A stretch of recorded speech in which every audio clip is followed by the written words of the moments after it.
बाळगीर महाराज की, समर्थ बाळगीर महाराज की, संत समर्थ बाळगीर महाराज की। या ठिकाणी संत समर्थ बाळगीर महाराज ज्यांना आपण शहादत्ताचा अवतार मानतो, ज्यांची समाधी आज गाडीपुरा नांदेड येथे वास्तव्यास आहेत आणि त्यांचं हे माहेरघर, त्यांचं हे जन्मगाव आणि आज हे मठ जे आपण स्थापन करत आहोत, हे त्यांनी इथं क्रीडा केलेली आहे, बाळपणी त्यांनी खेळ खेळलेले हे माहेरघर त्यांचं आहे। आणि याच बाजूला आपल्या उजव्या हाताला ते विहिरीमध्ये 3 दिवस गुप्त होते, ती विहीर सुद्धा या बाजूला आहे। आणि याच राय क्षेत्रामध्ये त्यांच्या जन्मगावामध्ये त्यांचं भव्य दिव्य मंदिर करण्याची आमची इच्छा आहे। आणि त्याचबरोबर इथे साईडला असलेले ते ज्या विहिरीमध्ये 3 दिवस गुप्त होते, त्या विहिरीची सुद्धा बांधकाम करून त्यांना सर्वतीर्थ असं नाव द्यायचं आहे। कारण ज्यांना आपण शहादत्ताचे अवतार मानतो असे दत्त महाराजांचे अवतार असणारे, आपल्या आनंद संप्रदायाचे मूळ पाया असणारे, ज्यांनी आनंद संप्रदायाचा प्रचार प्रसार त्यांनी केला, ज्यांनी या आनंद संप्रदायाच्या मार्गाला आपल्याला लावलं, ज्यांनी हे दत्त नाम आपल्याला दिलं, त्यांच्या या जन्मगावामध्ये त्यांनी ज्या विहिरीमध्ये गुप्त राहिले तेच त्यांचे चरण तीर्थ म्हणून आपल्याला त्या ठिकाणी सर्व तीर्थ असं कुंड बांधायचं आहे। आणि या जन्मगावामध्ये भव्य दिव्य स्वरूपाचं त्यांचं मंदिर व्हावं। आणि आपल्याला लोक बाहेरगावी गेल्यावर विचारतात, बाळगीर महाराज कोण, बाळगीर महाराज काय, कोणते बाळगीर महाराज? तर त्यांना हे दाखवून द्यायचं आहे की बाबा, या ज्या जन्मगावामध्ये ज्या गावामध्ये त्यांचा जन्म झाला ते गाव हे राहेर आहे आणि राहेर क्षेत्र या अवघ्या महाराष्ट्राला दाखवून द्यायचं आहे। आणि त्यासाठी या ठिकाणी हे भव्य दिव्य स्वरूपाचं मंदिर या ठिकाणी हे आराखडा आहे। आणि आराखडा फक्त मेन मंदिराचाच आहे, याच्या आजूबाजूला भव्य दिव्य असं स्वरूपाचं संत निवास होईल। आणि संत निवास झाल्याच्या नंतर पूर्ण ग्राउंड वगैरे सर्व होईल। आणि त्या ठिकाणी इकडे बाजूला आपले गोदावरी नदी आहे, गंगा आहे, इथं इतकं पवित्र स्थान आहे हे। या गावाला 33 कोटी देवाचं माहेर मानतात माय बापू। आणि या 33 कोटी देवाच्या माहेरामध्ये आपल्या संत समर्थ बाळगीर महाराजांचा निवास आपल्याला या ठिकाणी करवायचा आहे। भक्त देव हे भक्ताच्या जीवासाठी येतच असतो माय बापू, आणि आपल्याला त्या देवाला आळून या ठिकाणी बोलवायचं आहे।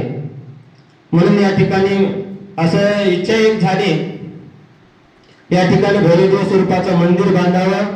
आणि याच ठिकाणी या 2027 मध्ये नाशिकचा कुंभमेळा होत आहे।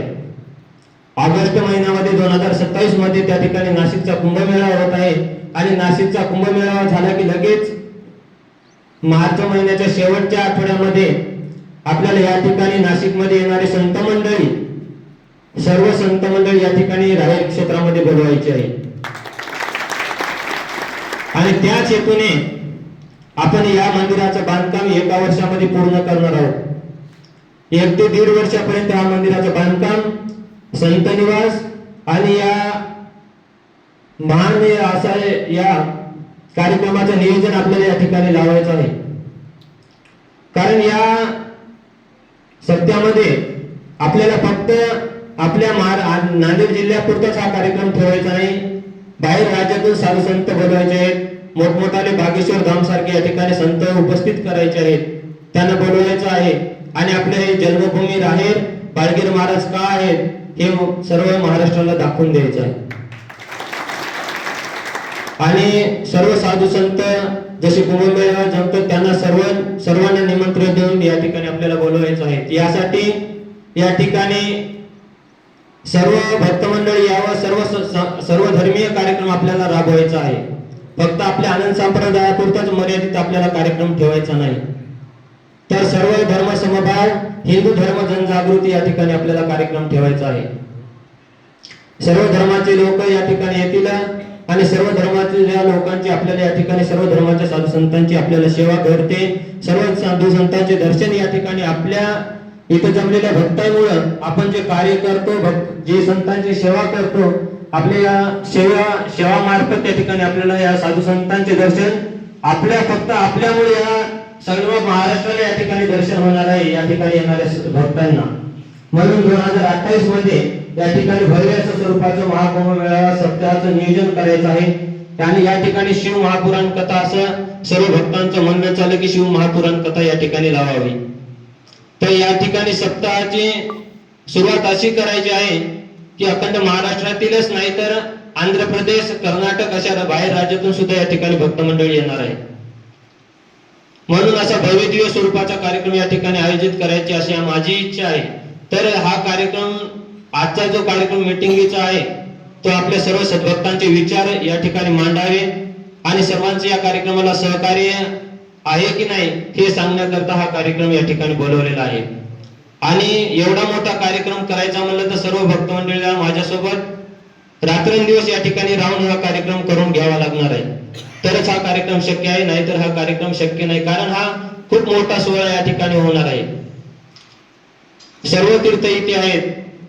नाशिकचे त्र्यंबकेश्वर पासून ही गोदावरी नदी आपल्यापाशी आलेली आहे.